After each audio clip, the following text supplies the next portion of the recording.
Sebab apa? Sebab kebanyakan bank-bank Islam dia dimiliki oleh kerajaan. Jadi kita tak masuk lebih bincang. Sebab tak ada isu yang bincang kan. Iran lagi kita bincang. Sebab sistem Islam dia tu, macam mana yang saya selalu sebut lah kan, Islam dia tu blessed lah, kan. Kalau kita, dia setiap cawangan, setiap bank Islam di Iran adalah anak syarikat kepada bank negara kan.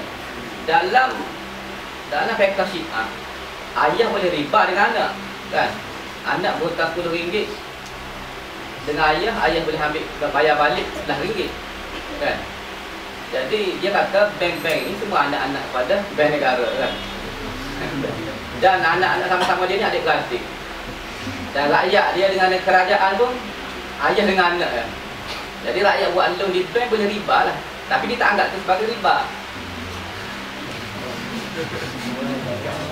Ada kata faedah tapi dia tak anggap sebagai riba. Ada projek set tapi dia tak anggap sebagai zina kan. Dia anggap sebagai nikah mut'ah. Gitu lebih kurang. Jadi perbincangan Islamic Finance di Iran tak ada perkembangan. Sebab fiqh dia membenarkan. Jadi rakyat adalah anak kepada kerajaan. Jadi bank hak milik kerajaan. Rakyat berbuat loan dengan bank boleh ambil riba. Itu harus. Apa yang haram? Masalah kalau kita tak ada masalah. Kita tak boleh fikir. Kita pun tak belum mengaji kan. Kita nak belajar pun.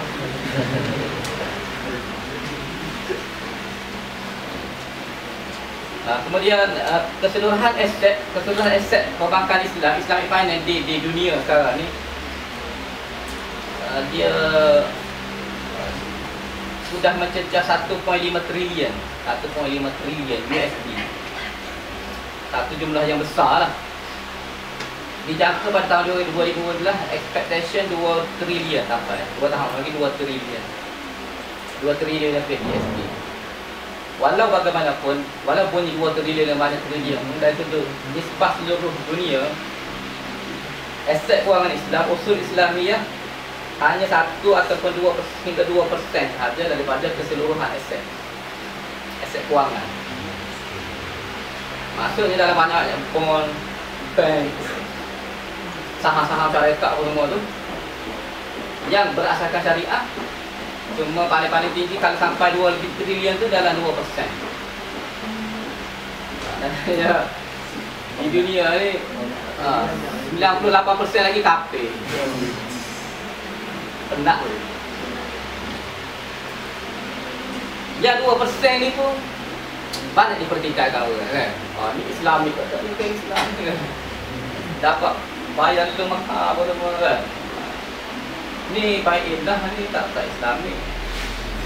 Kalau tak baik indah kalau apa tinggal 0.5%. Jadi nak cakapnya, jadi nak banyak sikit ambil lah baik indah pun. Jadi 2%. Itu dia. Nak cakapnya di dunia sekarang ni dunia riba. Dan perjuangannya sangat besar. Sebab inilah jihad sebenarnya kan. Lain daripada yang tak nak berjihad di Syria ni. Okey, kita tengok sebab apa dia yang dikatakan sebagai perantara kewangan. Sebelum tu kita tengok dulu slide. Macam mana? Cuba pergi lagi. Lagi.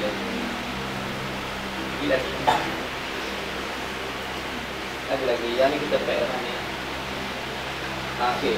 Kita tengok kedudukan perbankan Islam yang berasaskan kepada kerajaan sepenuhnya itu Pakistan, Sudan dan Iran. Yang berasaskan kepada kerajaan campur dengan swasta cuma Malaysia. Maksudnya dia ada peranan kerajaan di situ dan swasta ikut follow kehendak kerajaan.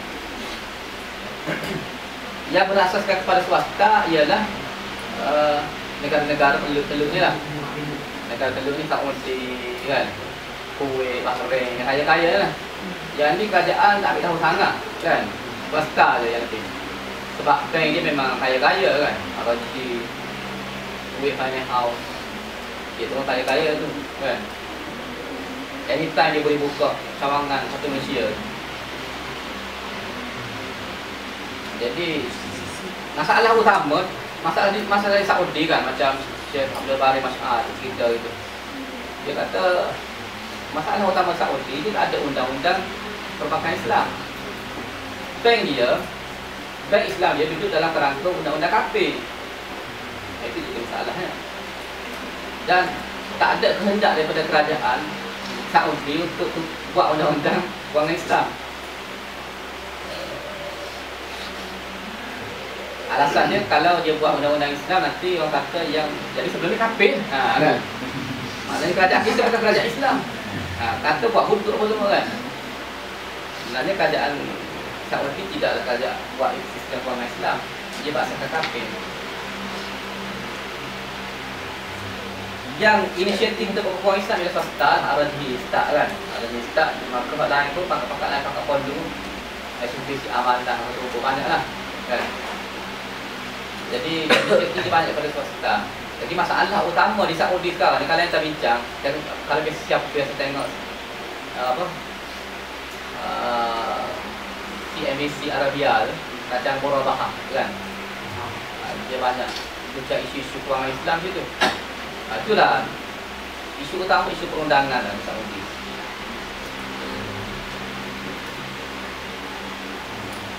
Okey, kita balik-baliklah pada gambar kita tadi.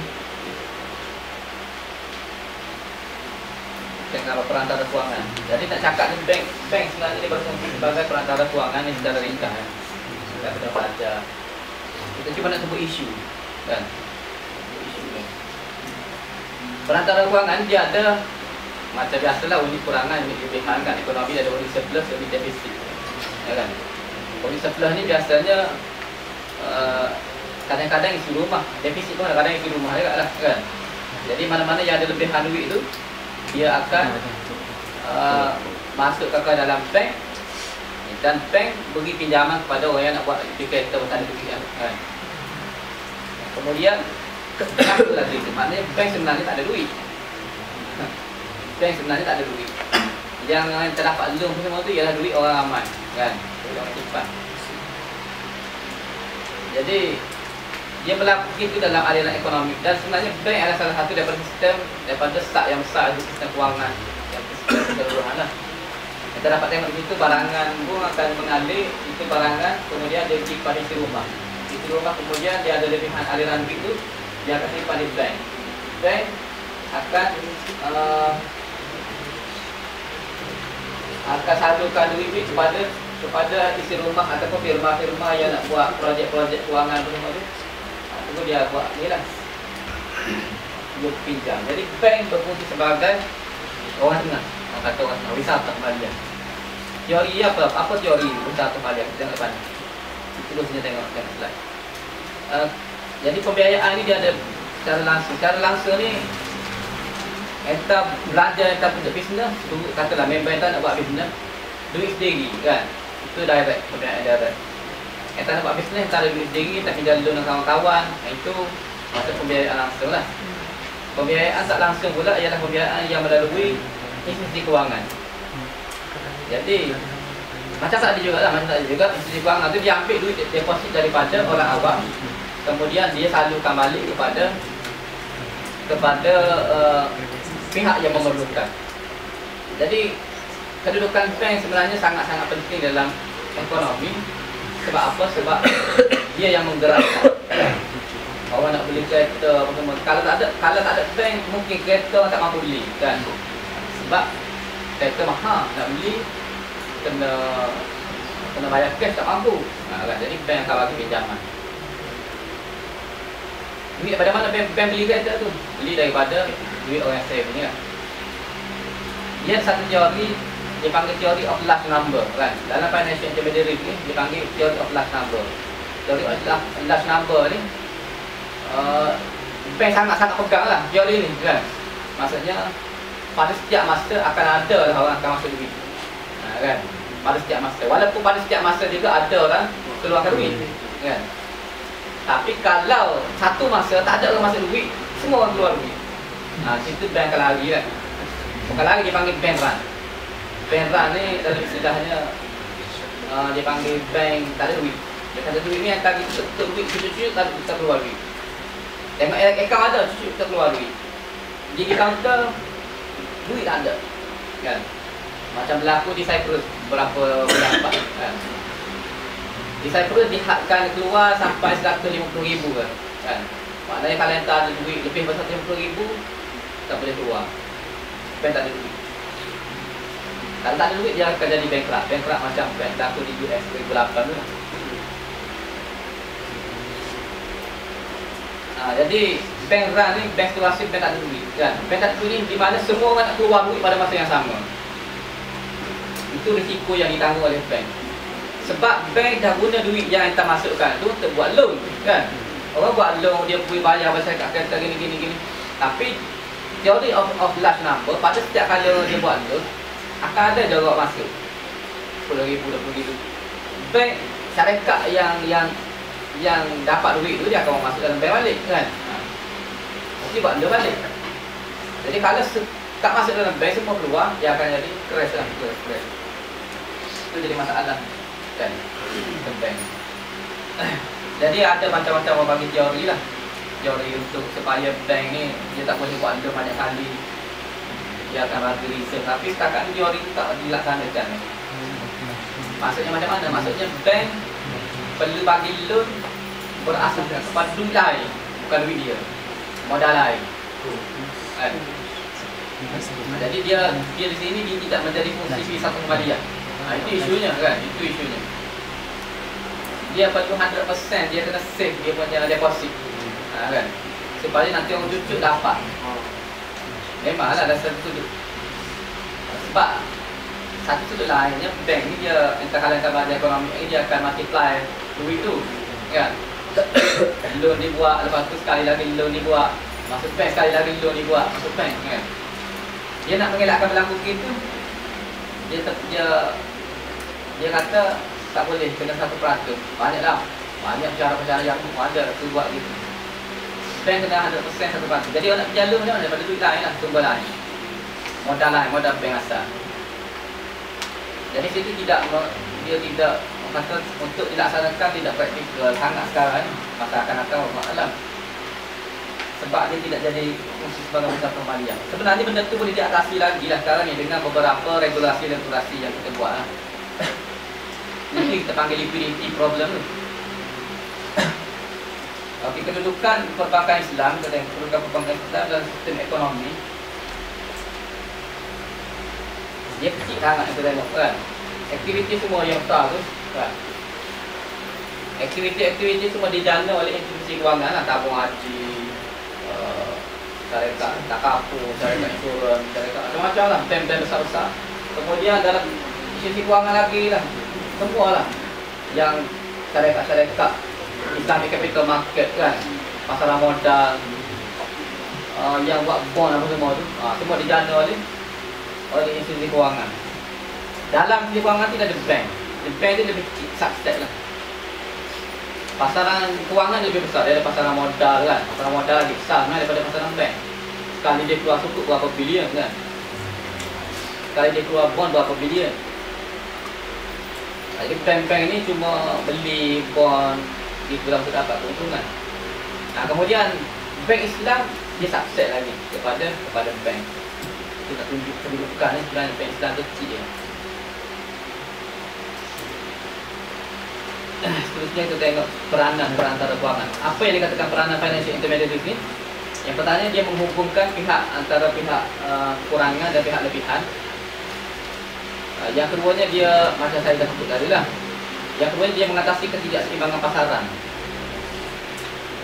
Sama ada tempoh matang, saiz kewangan. Tempoh matang ni macam saiz kewangan ni macam tu lah, macam saya sebut tadi. Entah nak beli kereta, kita ada cash kan. Entah ada cash, jadi entah terpaksa cari cash yang besar. Nak cari ke mana? Bank lah. Sebab apa? Sebab bank benarkan kita bayar asuran.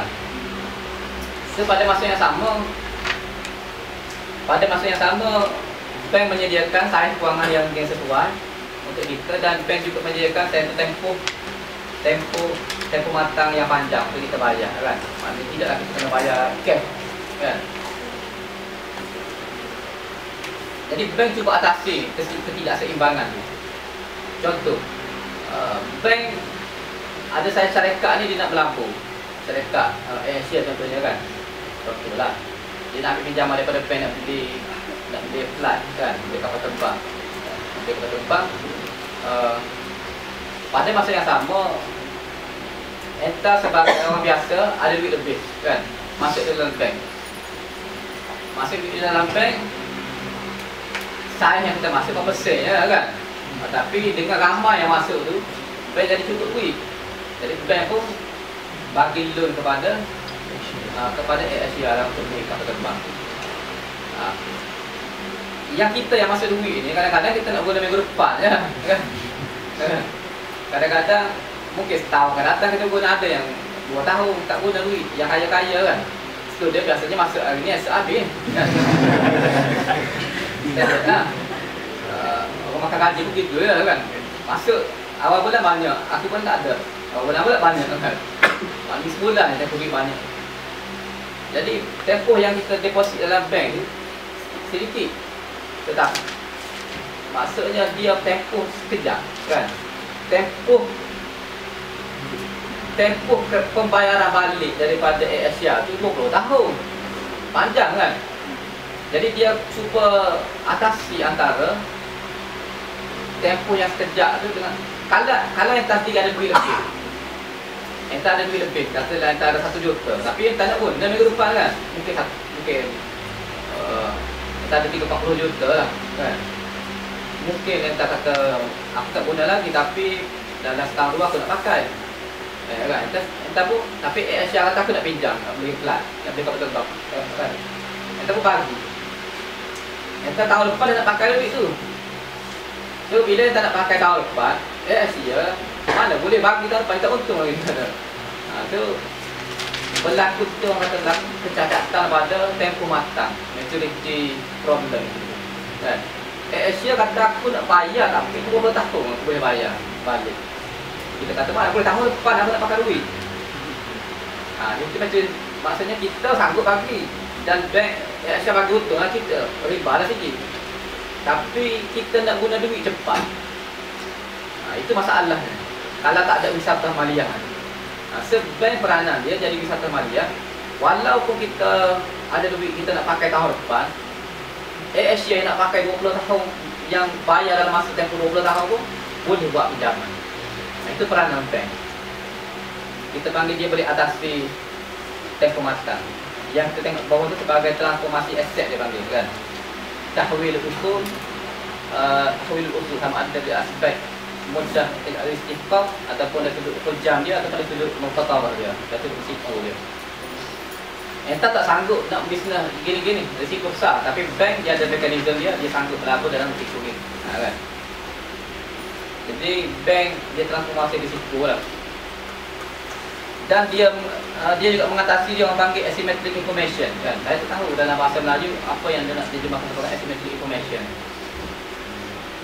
Asymmetric information ni dia problem utama lah di dalam wisata maliyah kan, di dalam, dan bank cuba atasi lah asymmetric information. Contoh macam entah ada kawan nak buat bisnes kan, kawan yang tak bagi tahu secara jelas bisnes apa dia kan. Risiko dia mana-mana, maknanya dia ada sembunyikan maklumat. Sembunyikan maklumat ni kita panggil moral hazard lah, moral hazard kan. Ataupun satu lagi masalah dalam asymmetric information, dia panggil adverse selection. Istilah-istilah ni tak boleh saya tengoklah dalam buku, dan dia ada kait. Kalian tak belajar financial technology, kalian tak jumpa istilah ni, maksudnya tak faham. Sebab 3 istilah dia penting kan. Adverse selection ni maksudnya di mana kita tak tahu nak buat pilihan yang mana yang terbaik untuk kita punya bisnes, kita punya kedudukan kewangan. Jadi bank cuba atasi masalah. Walaupun bank dia kadang-kadang mengatasi ada juga masalah daripada bank kan? Masalah adverse selection dan moral hazard. Sebab tu bank di Malaysia ni dia lebih cenderung untuk untuk buat loan berasaskan kepada debt financing, bukannya equity financing. Kita tengok depan ni kan. Sebab masalah ni lah, masalah asymmetric information kan. Jadi bank nak buat bisnes, nak pembiayaan berasaskan aset, pembiayaan berasaskan equity tak berani. Sebab dia takut ni kontrak-kontrak mu'alamat, mu'amalat. Biasa nak tarik dalam keadaan terseksa.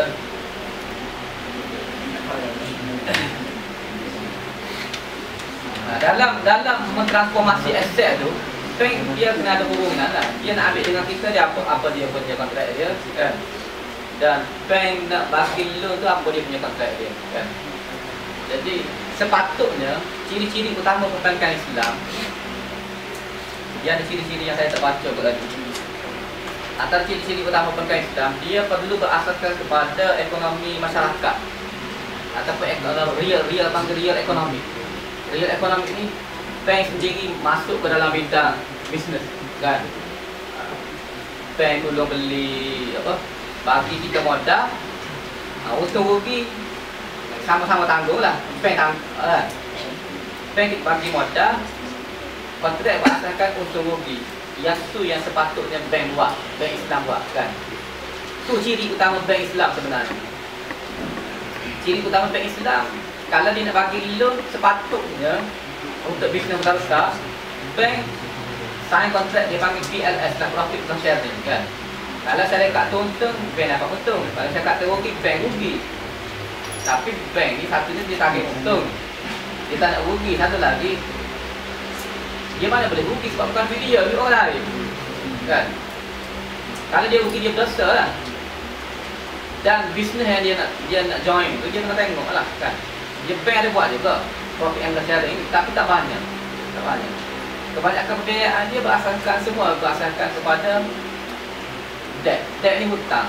Contohnya kita beli kereta guna kontrak sewa beli rumah guna kontrak baik kita main haji ataupun main inah kan. Paling tinggi pun guna musyarakah mutanaqisah kan. Secara mutanaqisah ni pun kontrak yang berlaku ialah kontrak ijarah juga kan. Kontrak ijarah ni kontrak hutang juga. Bukannya bermaksud, bukannya bank sendiri. Kalau kita buat bisnes, biasa bank akan guna kontrak musyarakah, muamalah mudharabah. Tapi tengok juga bisnes apa yang kita buat. Bank akan nilai. Kalau tidak nak buat bisnes setakat orang pisang semua tu, bank akan bagi loan personal loan gitu. Personal loan ni dia guna buy-in lah kan. Ataupun dia guna tawarruk. Tawarruk, bank beli barang, jual pada pihak ketiga. Kemudian dia dapat duit. Pusing-pusingnya. Yang penting bank dapat bayaran bulanan. Dan bank tak perlu tanggung rugi sekiranya tak rugi kan. Masalah utama yang berlaku sekarang ni gitu. Walaupun ciri-ciri utama ialah bank dah perlu buat untuk rugi, tapi bank tak sanggup lagi buat gitu. Dan kalau kita baca laporan annual report bank negara setiap tahun lah, bank negara cuba untuk buat teori PLS, pelaksanaan pembiayaan berasaskan equity. Maksudnya projek-projek financing ni bank masuk dalam projek secara joint venture. Maksudnya kalau rugi, bank tanggung rugi. Sebenarnya cara ni kalau betul-betul dibuat, dia akan membentuk satu sistem ekonomi yang ukur secara teorinya. Tapi walaupun orang tahu teori, tapi sebab bank kita tahu dia berada dalam sistem kapital dia susah nak pergi kepada ke arah itu. Dia nak pada debt financing. Kalau boleh dia nak akad tiap bulan kena bayar. Rugi untung kamu punya pasar, kamu kena bayar kan. Kamu bisnes rugi, kamu betul sebab akad sewa beli, kena bayar sewa juga. Bisnes kamu jadi. Tapi sebenarnya dari sudut kajian yang telah dibuat apa semua ni, sistem ekonomi secara keseluruhan lebih mantap sekiranya dibuat bukan berasaskan itu. Maknanya bank joint venture di dalam pasaran. Sebab apa? Teori mudah ya sebenarnya. Teori orang diversity, risk diversity, risk diversification, kan? Kita penyebar risiko. Sekiranya bank buat berdasarkan debt financing, hutang saja, kita cuba tengok kontrak mudharabah PLS, profit and loss sharing, kan? Kalau dibuat begitu, untung rugi sama-sama tanggung lah, kan? Kalau dengan gitu lah. Jadi, tapi yang berlaku sekarang, entah beli kereta pun, entah kena paksa bayar, kan? Tapi tak apalah kereta tu, yang dia projek besar-besar ni, sewa pun kena bayar juga walaupun rugi di sana. Jadi satu pihak aja rugi, bank tak nak rugi. Di situ kita nampak risiko semua di satu pihak pengguna saja, kan? Bila risiko tumpu situ, bila berlaku krisis macam di US, satu pihak ni tak dapat mampu bayar macam berlaku di US lah, kan? Bank collapse. Bank collapse ni secara automatik, kan? Sebab dia fokus sangat dia punya risiko. Lepas berlaku krisis di US 28 semua orang beriktibar, bank kena buat PLS, profit and loss sharing. Bank kena join business, bank kena tanggung situ kalau bisnes tu rugi. Tapi yang berlaku susah. Tapi sekarang ni bank negara sendiri pun dah bank supaya buat kira lah. Kita tengoklah mungkin ni sekarang ni peringkat kematangan dah bank-bank lah, peringkat kematangan. Bank dah masuk peringkat kematangan. Dia faham berlaku krisis dah banyak kali berlaku. Bank Islam dah ambil iktibar. Bank Islam dia selamat sikit. Sebabnya antara sebab tu lah dia beli wang masyarakat, kan? Sukuk masyarakat tu mungkin dia paksa tanggung di situ juga. Macam kita masuk akaun bank, akaun berasaskan kepada mudharabah, kan? Mudharabah ni kalau entah rugi, kalau bank rugi entah pun rugi, kan? Itu satu masalah. Di mana pengguna bila dia masuk bank, walaupun dia nampak akaun tu akaun mudharabah, kadar keuntungan dia lebih tinggi daripada akaun saving biasa. Tapi dia tak sanggup, kalau bank rugi dia rugi juga, dia tak sanggup. Itu satu masalah, kan? Kalau customer sanggup rugi, bank tak ada masalah, kan? Customer kata okey, kalau bank rugi tak apa, sama rugi, tapi untung sama-sama besar sikit. Bank berani lah sikit nak joint venture, kan? Ni tidak. Kita nak suruh bank joint venture, tapi masyarakat customer tak nak dia rugi. Kenapa rugi? Kenapa kurang dia tu? Dah masuk ke mudharabah. Sebab customer tak faham. Banyak isu lagi lah. Isu ketidakfahaman orang ramai apa semua juga. Ni isu dalam, kalau dalam peringkat PhD dia ada muskilatul masarif. Muskilat masarif. Dia ada bincang semua ni. Kemudian kita tengok balance sheet bank. Balance sheet bank ni liability lah. Dia sumber dana dia dan dia ada kegunaan dia, kan? Ekor semasa, ekor simpanan semua. Dan kegunaan dana dia ada murabah masyarakat, murabah ijarah dan perbahasan. Perbahasan ni saya rasa tak banyak di luar. Kecuali dalam kad kredit kita ada perbahasan. Yang ni yang siapa-siapa yang belum belajar muamalah nanti akan belajar.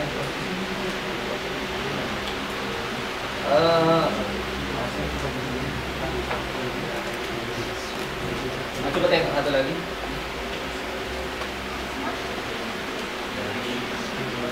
Satu lagi, dia punya